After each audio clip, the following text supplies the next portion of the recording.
Estamos em guerra.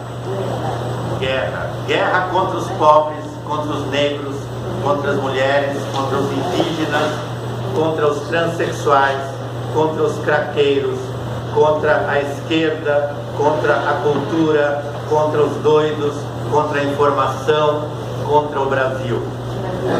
A guerra é econômica, política, jurídica, militar, midiática. É uma guerra aberta, embora denegada.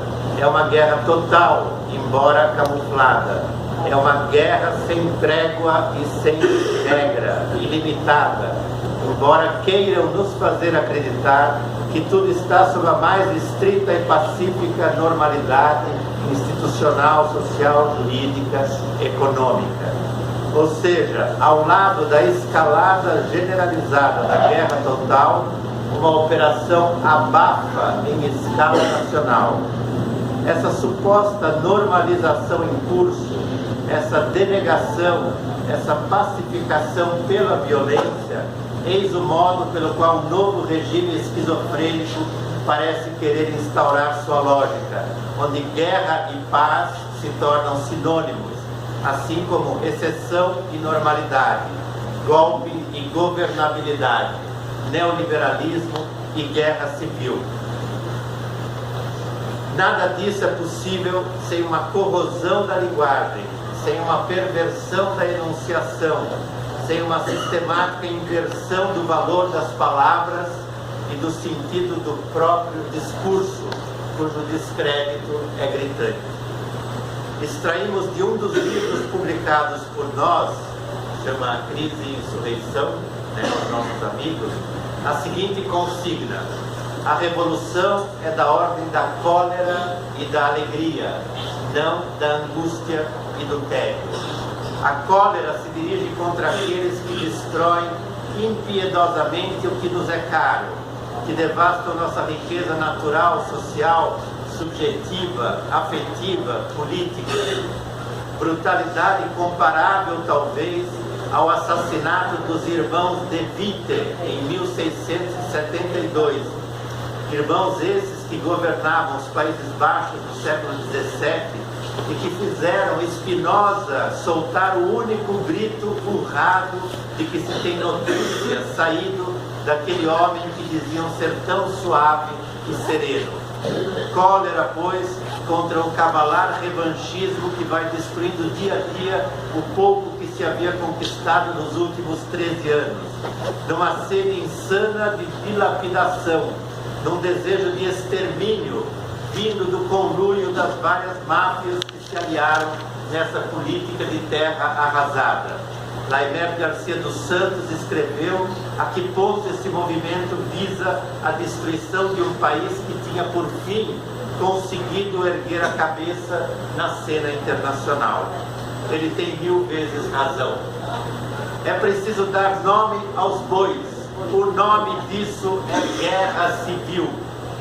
Um livro recente publicado na França chamado Guerre et Capital, de uma dupla, Maurício Lazarato e Henri Cadiez, detalhou a lógica necessariamente bélica desse capitalismo atual. Eu cito: o capitalismo e o liberalismo carregam as guerras em seu seio, assim como as nuvens carregam a tempestade.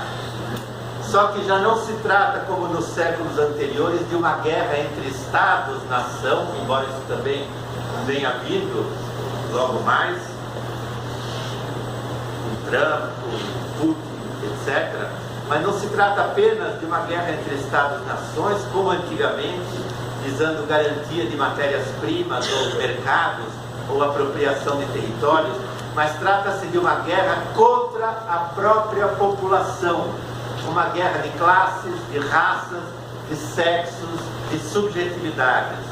Trata-se de uma guerra que mantém e aprofunda as clivagens que atravessam nossas sociedades. Se o modelo de tais guerras vem do colonialismo, agora já não é dirigido, essas guerras já não são dirigidas a terras longínquas e contra suas populações nativas, porém dá-se nas próprias metrópoles, numa espécie de endocolonialismo em escala global. Eu leio fragmentos desse livro. A população é o campo de batalha no interior do qual se exercem operações contra-insurrecionais de toda ordem, que são ao mesmo tempo e de maneira indiscernível militares e não militares, pois são portadoras da nova equivalência entre guerras sangrentas e não sangrentas. Fim da citação. É onde paz e guerra se tornam indiscerníveis. Por exemplo, remover os craqueiros da Cracolândia em São Paulo é uma operação de guerra ou é uma operação de higiene? São milicos ou psiquiatras? Ou aliança de milicos, psiquiatras e juristas? Não é isso uma guerra civil? Numa escala maior, o que opera de maneira ininterrupta desde a Primeira Grande Guerra Mundial é menos, dizem os autores, um estado de exceção do que uma espécie de máquina de guerra do capital, do qual o estado de exceção é apenas um dos dispositivos. Isso significa que a guerra saiu da mão dos militares e se torna a guerra dos políticos, dos cientistas, dos banqueiros, também dos psiquiatras. As guerras, dizem os autores, não são mais somente sangrentas, e os meios de as conduzir não são unicamente militares. A economia, e notadamente a economia financeira, pode substituir os meios militares. É o terrorismo financeiro, é o novo poder executivo transnacional. Veja-se o que aconteceu na Grécia há alguns anos atrás, que é um terrorismo financeiro que estrangula um país e o coloca de joelhos. E é um novo contínuo entre guerra, economia e política. Já não dá para saber onde começa e termina a guerra, onde começa e termina a política, onde começa e termina a economia. Tudo isso se tornou indiscernível. Olha, o que está em jogo aqui é a inversão de uma fórmula que vem do Clausewitz. O Clausewitz, há mais de século e meio atrás, escreveu que a guerra é a continuação da política por outros meios. E o que a gente assiste hoje é que a política é a continuação da guerra por outros meios. E essa inversão é crucial. E se a gente não entende isso, a gente não consegue intervir naquilo que está em jogo hoje em dia. E é óbvio que nesse contexto, o sistema de representação não passa de um patético teatro televisivo.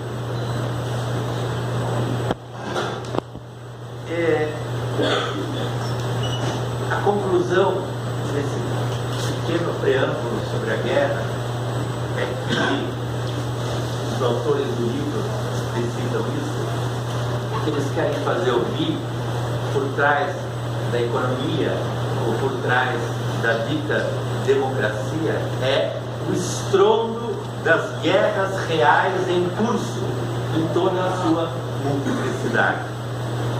Então, trata-se de ouvir esse estrondo, fazer ouvir esse estrondo da guerra civil cotidiana. Claro, tem vários cruzamentos com o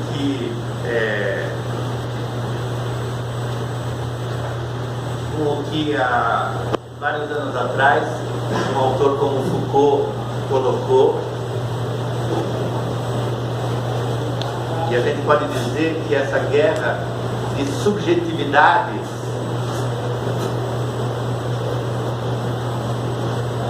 de que o capitalismo se serve, dizimando algumas, disciplinando outras, produzindo terceiras,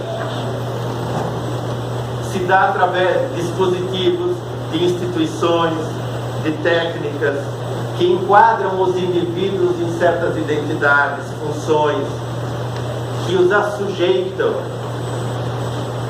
e desembocam nessa biopolítica que a gente conhece hoje, nessa maneira de triar na população aqueles que merecem viver daqueles que não merecem viver.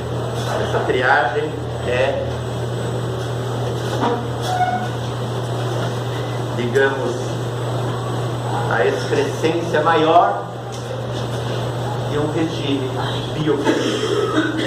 Escolher aqueles que têm direito de viver e descartar aqueles que não têm direito de viver.